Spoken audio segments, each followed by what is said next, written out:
troisième jour, ce troisième rendez-vous de la camp matinale, qu'est-ce qu'on entend même par limitation? Bon, la limitation, c'est toute une restriction ou bien un obstacle qui t'empêche vraiment, toi, une personne, ou bien un processus mis en place, ou bien un système mis en place, vraiment qui t'empêche d'atteindre tes résultats, des résultats escomptés, qui t'empêche vraiment d'atteindre tes objectifs.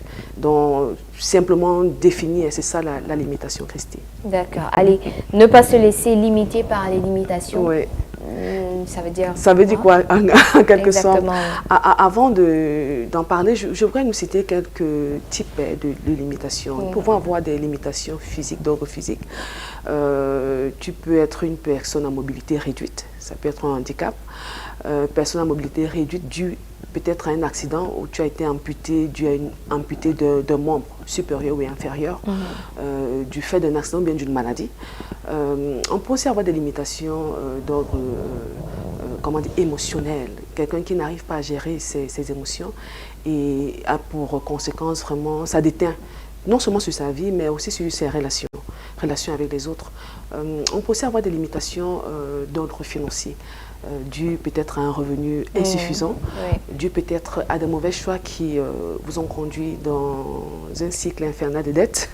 Ouais, ça crée des limitations et ça peut vraiment être un obstacle pour vous de pouvoir atteindre vos objectifs, soit pour vous, soit pour une organisation ou bien un système mis en place. Donc voilà quelques types. Il y en a. Les types sont vraiment nombreux, il y en a, mais je m'en tiens à ces trois-là. Je voudrais citer encore une autre limitation d'ordre mental aussi. Voilà, oui, une limitation d'ordre mental.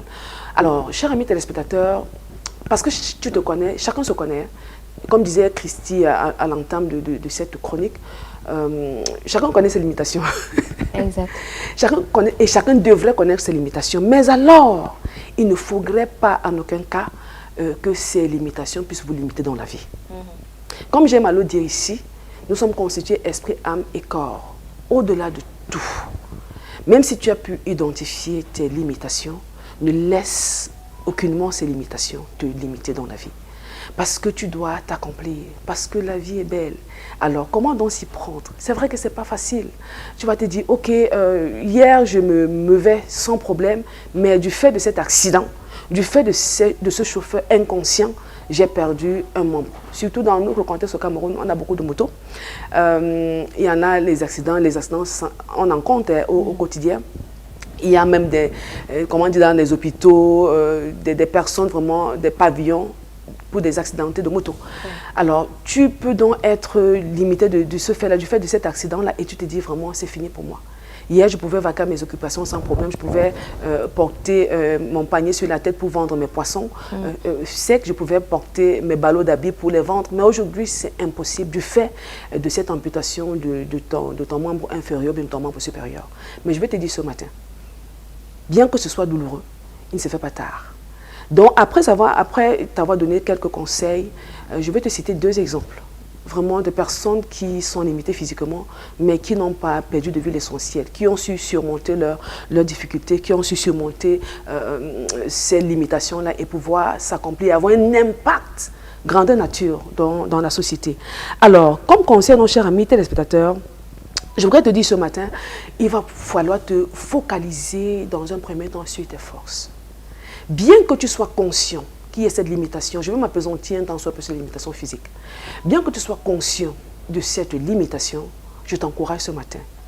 C'est-à-dire, détourne un peu ton regard de cette limitation-là et fais une introspection et pose-toi la question de savoir quelles sont mes forces. Et focalise-toi sur ces forces-là. De ces forces-là, vraiment, tu vas voir que tu vas t'accomplir, tu vas réaliser des exploits.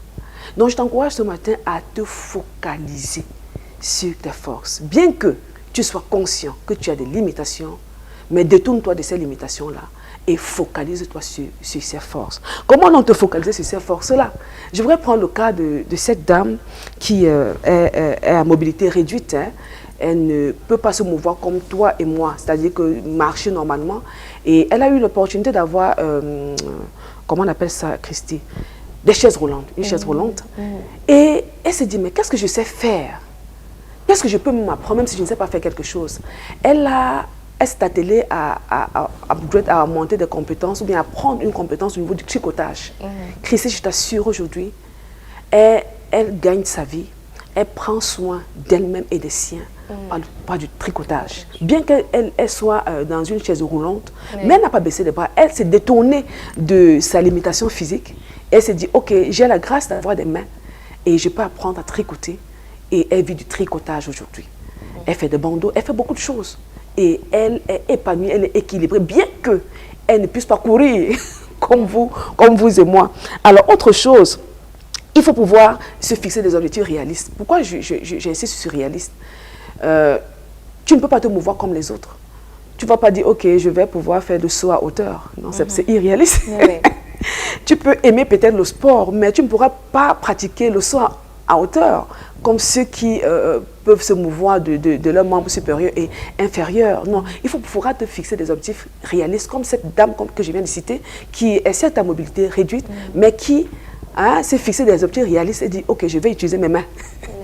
Faire du tricotage en fonction de ses réalités. C'est-à-dire qu'elle s'est défocalisée, elle a vu le verre à moitié plein, comme j'aime à le dire ici. Et puis ça, au quotidien maintenant, elle gagne sa vie, elle gagne sa vie au quotidien, elle prend soin d'elle-même et elle prend soin des siens. Et il faudra aussi, à côté de cela, trouver des solutions créatives, comme cette dame